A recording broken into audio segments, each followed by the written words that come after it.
بسم اللہ الرحمن الرحیم۔ السلام علیکم ورحمۃ اللہ وبرکاتہ۔ بہت پرانی بات ہے کہ کس جگہ ایک گاؤں تھا۔ اس گاؤں میں دو بھائی رہتے تھے۔ میں چھوٹا تھا۔ ماں باپ کے فوت ہونے کے بعد ہم میں دوریاں بڑھنے لگیں۔ چھوٹی چھوٹی باتوں پر جھگڑے ہونے لگے، کبھی بچوں کی وجہ سے، کبھی گھر اور زمین کی وجہ سے۔ میری اپنی دکان تھی، اس لیے اچھا خاصا کماتا تھا۔ ایک دن بیوی مجھے کہنے لگی، ہم الگ رہیں گے، تمہارا بھائی اور اس کے بیوی بچے ہم پر بوجھ ہیں۔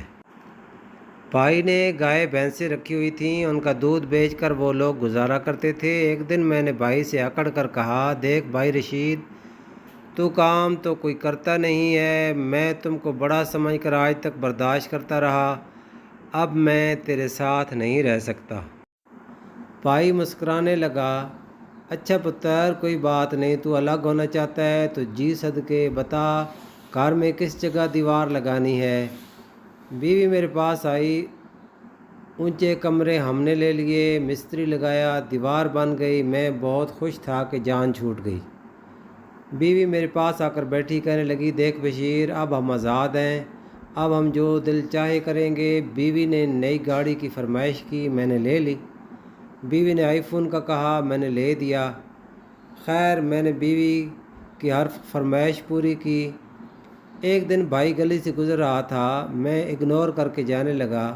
بھائی نے آواز دی، بشیر، کیا بات ہے پتر، گھر میں دیوار کیا اٹھی ہے، تو نے آنا جانا اور بات کرنا بھی چھوڑ دیا۔ میں نے جان چھڑاتے ہوئے کہا، کچھ نہیں بھائی، بس جلدی میں تھا۔ بھائی نے میرے کندھے پر ہاتھ رکھ کے کہا، پتر خیال رکھا کر اپنا، اور بات سن، فضول خرچی نہ کیا کر۔ میں نے ہاں میں سر ہلایا اور آگے چل پڑا۔ میں انجان تھا بھائی کے حالات سے۔ بھائی کا چھوٹا بیٹا بہت بیمار تھا۔ بھائی کے حالات ایسے نہیں تھے کہ اس کا علاج کرا سکے۔ دوسری طرف میرے پاس لاکھوں روپے تھے۔ ایک دن بھائی ہمارے گھر آیا، کہنے لگا، بشیر پتر، مجھے کچھ پیسے چاہیے تھے۔ میں نے غصے سے کہا، بھائی یار، ایک تو آج کل کام نہیں چل رہا اور تو پیسے مانگنے آ گیا، میرے پاس کچھ نہیں ہے۔ بھائی کے چلے جانے کے بعد بیوی نے میری تعریف کرتے ہوئے کہا، اچھا کیا جو انکار کر دیا، خود کمائے نا۔ وقت گزرتا گیا، 1 سال ہوا، میں بھائی کے گھر کبھی نہ گیا۔ بھائی بہت مشکل سے وقت گزار رہا تھا۔ میں انجان تھا کہ غربت کا یہ عالم ہے کہ بھائی نے کسی سے ادھار لیا ہوا تھا۔ وہ شخص بھائی کے گھر آیا، بھائی کو گالیاں دیں، بہت بے عزت کیا۔ محلے والے نے بتایا کہ مارا بھی تھا۔ دوسری طرف بھائی کا بیٹا موت سے لڑ رہا تھا۔ میرا دل تڑپتا تھا، لیکن میری بیوی ہر بار مجھے کچھ کرنے سے روک دیتی تھی۔ ہم کیوں یہ مصیبت اپنے گلے میں ڈالیں؟ ایک دن خبر آئی کہ بھائی کا بیٹا فوت ہو گیا ہے۔ بس ناک رکھنے کے لیے میں بھائی کے پاس چلا گیا، جھوٹا دلاسا دیا، کچھ دیر بیٹھا اور گھر واپس لوٹ آیا۔ بھائی کا چہرہ میری آنکھوں میں بس چکا تھا۔ بھائی وقت سے پہلے بوڑھا ہو چکا تھا، داڑھی سفید ہو گئی تھی، چہرہ جھریوں سے بھرا پڑا تھا۔ پھر ایک دن میں شام کے وقت اپنی دکان پہ اکیلا بیٹھا ہوا تھا کہ چور میری دکان میں گھس آئے۔ وہ مجھ سے سب کچھ چھین کے لے گئے اور جاتے ہوئے مجھ پر فائرنگ بھی کر گئے۔ گولیاں میرے پیٹ کو چیر کر پار ہو گئیں۔ موت میرے سر پہ منڈلا رہی تھی۔ بازار کے لوگ اکٹھے ہو گئے اور اسپتال کی گاڑی آئی اور مجھے لے گئی۔ میری 6 بیٹیاں اور ایک بیٹا تھا۔ میں مرنے سے پہلے اپنے بچوں کا سوچنے لگا کہ ان کا کیا ہوگا، میرے بچوں کو کون سنبھالے گا۔ میری بند ہوتی ہوئی آنکھوں پر اندھیرا چھانے لگا۔ جب مجھے ہوش آیا تو میرا بوڑھا بھائی میرے پاس بیٹھا تھا اور میرے بچے بھی میرے پاس تھے۔ میں نے ہاتھ ہلانا چاہا، لیکن میرا جسم سن ہو چکا تھا۔ ڈاکٹر کہہ رہے تھے بہت سی نسیں کٹ گئی ہیں، وقت لگے گا ٹھیک ہونے میں۔ میں نہ چل سکتا تھا، نہ اٹھ سکتا تھا، صرف دیکھ اور سن سکتا تھا۔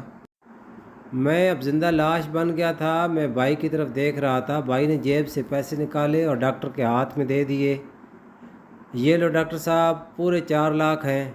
ڈاکٹر نے کہا، اب آپ انہیں گھر لے جائیں اور میڈیسن دیتے رہیں، انشاءاللہ اللہ بہتر کرے گا۔ بھائی مجھے گھر لے کر آ گئے۔ میرے بچے بھوکے بیٹھے ہوئے تھے۔ بھائی نے میری بیوی کو آواز دی، تی رانی کچھ پکا بچوں کے لیے، ان کو بھوک لگی ہے۔ میری بیوی خاموش تھی۔ بھائی اپنی بیوی سے کہنے لگا، کل ہم مل کر یہ دیوار توڑ دیں گے اور سب ایک ساتھ رہیں گے۔ میرے 7 بچے، بھائی کے 5 بچے اور میری بیماری، سب کی ذمہ داری بھائی کے کندھوں پر آ گئی۔ میری بیوی رونے لگی کہ میرے بچوں کا کیا ہوگا۔ میں دلاسا دینا چاہتا تھا لیکن میرے جسم میں حرکت نہیں تھی۔ اتنے میں بھائی آئے، جیب سے 20,000 روپے نکالے اور بولے، کڑیے یہ لے 20,000 روپے، بچوں کی سکول کی فیس اور اپنی ضرورت پوری کرنا، پریشان نہ ہونا بالکل بھی۔ میں تیرا بڑا بھائی نہیں بلکہ تیرے باپ جیسا ہوں۔ بھائی نے میرے علاج کے لیے گائے بھینسیں بیچ دیں۔ روز شام کو میرے پاس آتا، میرے جسم کی مالش کرتا، بچوں کو گود میں بٹھا کر پیار کرتا۔ بھائی بوڑھا ہو چکا تھا لیکن ہمت نہیں ہارا تھا۔ مجھے بستر پر پڑے 5 سال گزر گئے، بچے بھی جوان ہو رہے تھے۔ ایک دن بھائی میری شیو کر رہا تھا تو میری نظر بھائی کے ہاتھوں پر پڑی۔ بھائی کے ہاتھوں پر چھالے پڑے ہوئے تھے، نہ جانے وہ کیا کام کرتا تھا کہ ہاتھ زخمی ہو چکے تھے۔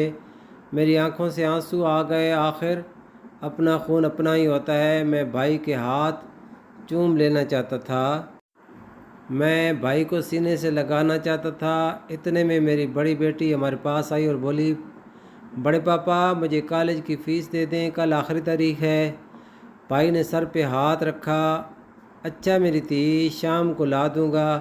بھائی نے جوتا پہنا اور تیزی سے باہر کی جانب چل پڑا۔